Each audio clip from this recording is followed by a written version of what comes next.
Muchas gracias por los comentarios y preguntas.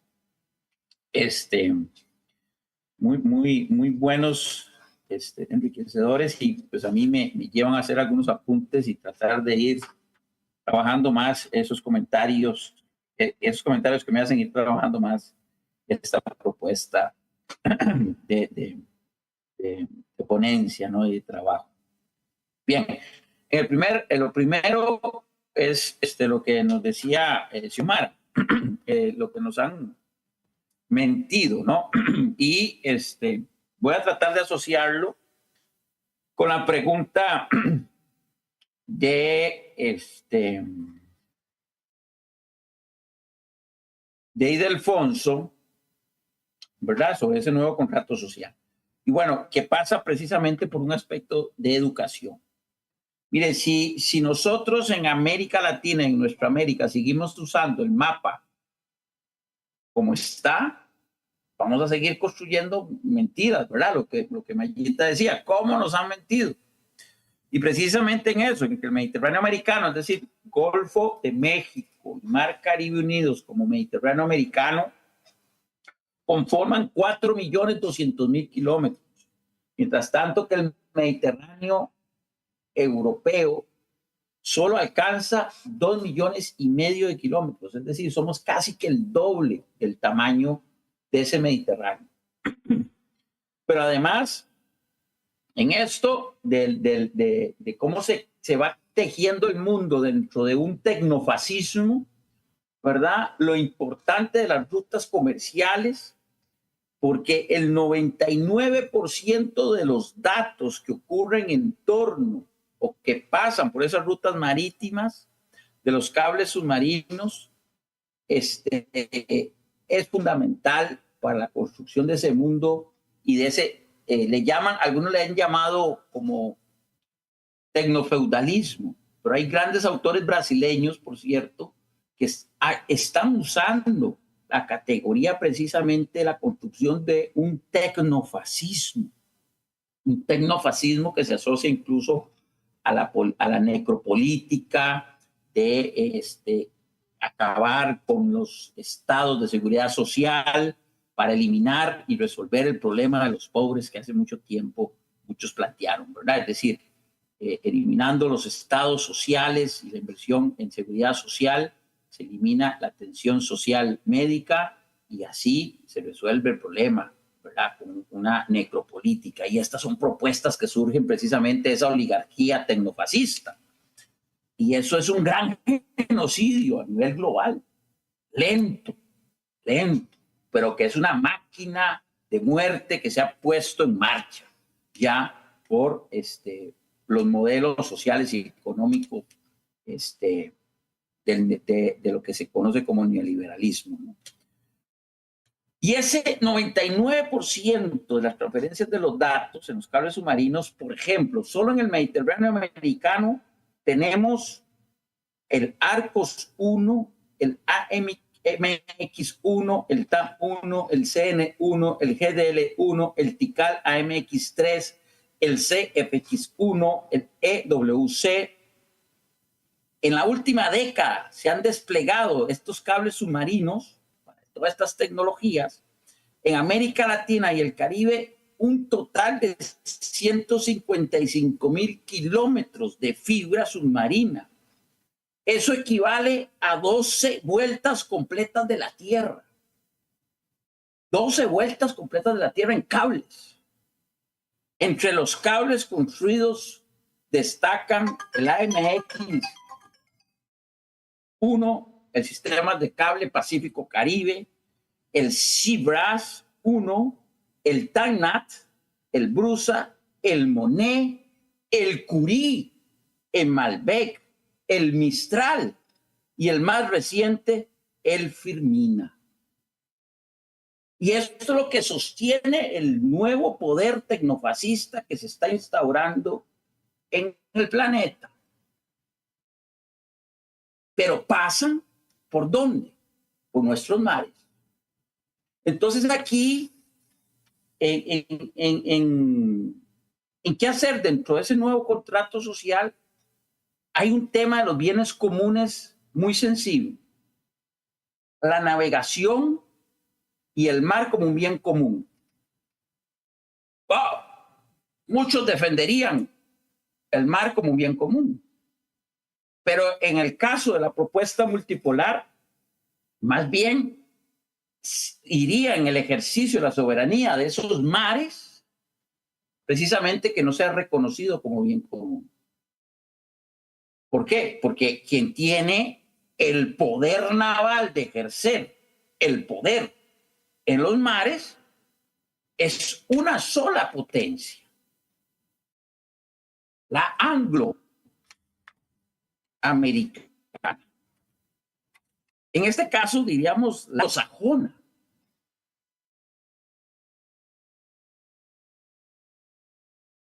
¿Por qué? Por algo, leyes que hace pocas semanas hubo en Londres, la cena de reyes.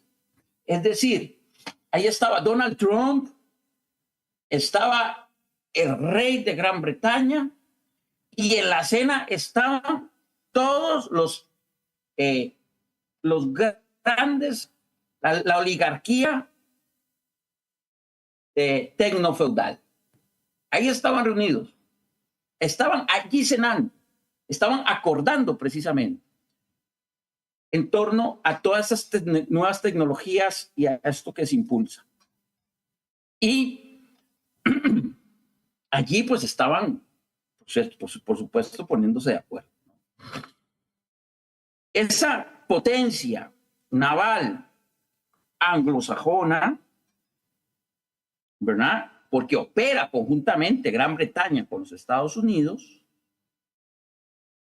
tiene enfrente una confrontación con las nuevas doctrinas navales de los BRICS Plus.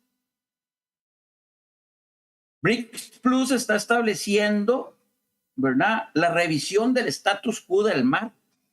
El BRICS Plus ahora más bien se convierten en asiduos lectores del almirante Alfred Mahan. La demanda principal y más importante es el cierre de los espacios comunes a la proyección del poder naval hegemónico para ejercer esa soberanía. Es que muchas veces se piensa soberanía solo en la parte del territorio y no la soberanía en el poder del mar, en los cuales América Latina, y en el caso específico de mi ponencia, el Mediterráneo americano, es fundamental ejercer la soberanía por las naciones que bañan esas costas del Mediterráneo americano. En el grupo BRICS, quien avanza más en las inversiones de su fuerza armada es China. Beijing está desarrollando una estructura militar marítima que busca salvaguardar su soberanía nacional, los derechos e intereses marítimos y proteger la seguridad de las líneas de comunicación marítima.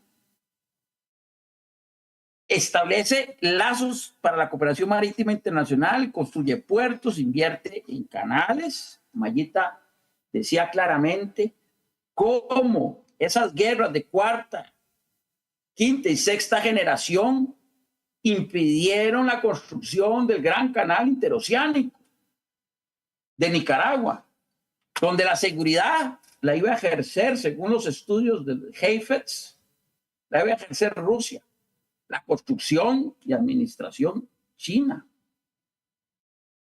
Es decir, dentro de la construcción del mundo multipolar y estas infraestructuras fundamentales para dominar el mundo, el juego multipolar también estaba configurándose allí. Y esas guerras en torno a organizar sociedades civiles, ONGs, etcétera, que luego impidieron, por supuesto, la construcción del Gran Canal, como destacó Xiomara,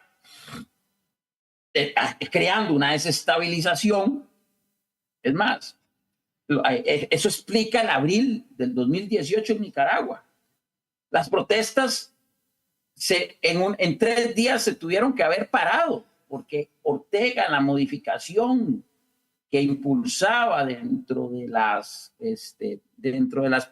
sistema de pensiones, lo echó para atrás, pero las protestas siguieron y el proceso de desestabilización siguió y bueno, ahí hay toda una historia que se ha contado ya desde el 2018. En el fondo estaba en impedir la construcción del canal interoceánico en Nicaragua.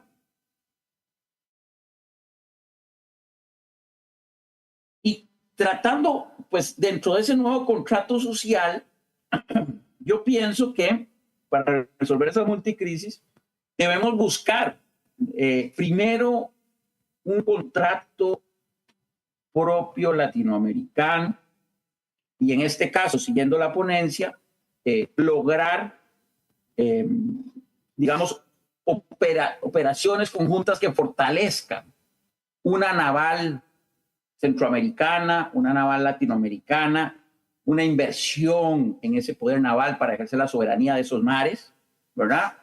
Es decir, el país hasta donde he llegado con mi seguimiento, el país que más ha invertido en esto ha sido Brasil, comprando y poniendo en operación unos portahelicópteros.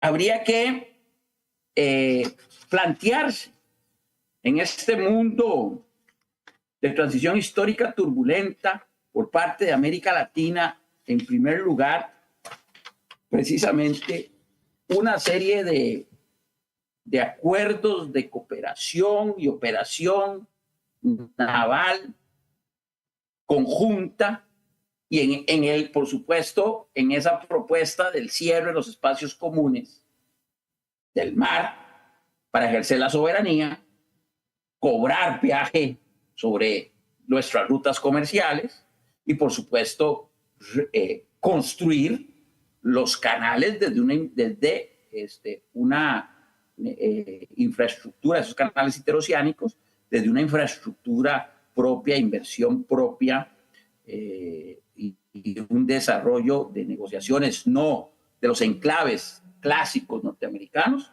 sino desde otras nuevas negociaciones necesarias para que esas infraestructuras que definen precisamente el control del mundo pertenezcan y sean de los países latinoamericanos. Y de la posibilidad de una posible ocupación en Venezuela, intento de ocupación en Venezuela. Y la pregunta, claro que sí, esa última pregunta, estaba dándole seguimiento a alguna información.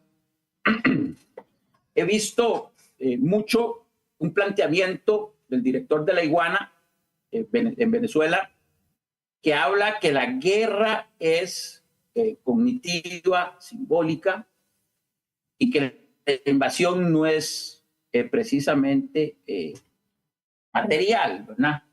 Sino que hay todo un proceso en eso. Hay esto dicho por los mismos venezolanos, ¿verdad? Yo, digamos, en ese sentido, carezco de las fuentes suficientes para poder afirmar si sí se dará una intervención militar material o se seguirá forma de guerra simbólica, ¿verdad? De guerra mediática, de esta parte cognitiva en torno a las redes sociales y todo esto que tiene que ver incluso con lo que hablábamos de los cables submarinos y la transferencia de datos, precisamente para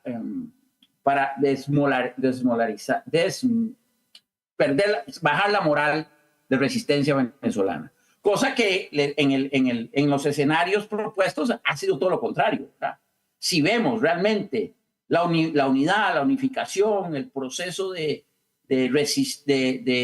movilización desde las milicias, de la Fuerza Nacional Bolivariana, etcétera, más bien hay un gran sentido de cohesión, de unidad, de resistencia, y cosa que no se veía, por lo menos desde acá, desde hace mucho tiempo, que lo podíamos ver, plasmar, ¿verdad? Desde los tiempos de Hugo, por ejemplo, no veíamos eso, ahora lo vemos de nuevo. En eso creo que ha sido algo positivo para Venezuela, en el sentido de esa cohesión que ya se ve y se refleja y vuelve el mundo a verla. Oh, wow, aquello es impresionante. ¿no? Es impresionante poderlo ver, los videos que envían en esa guerra precisamente en las redes sociales, porque no hay que olvidar que Winston Churchill planteaba algo fundamental. Las guerras se ganan en dos campos de batalla: el campo de batalla material y el campo de batalla mediático.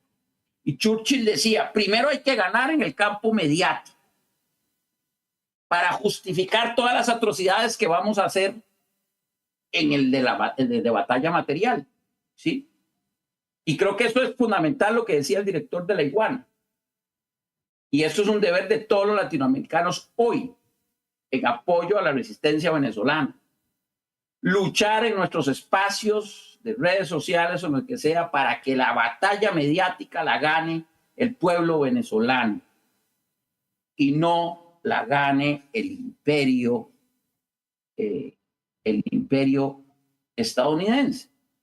Porque si, como Churchill planteaba, se gana mediáticamente allí, que es la movida del premio Nobel de Corina Machado, ganarlo mediáticamente, se justificarían y, lo peor, aceptaría el mundo entero las atrocidades que hicieran a la posible invasión a Venezuela.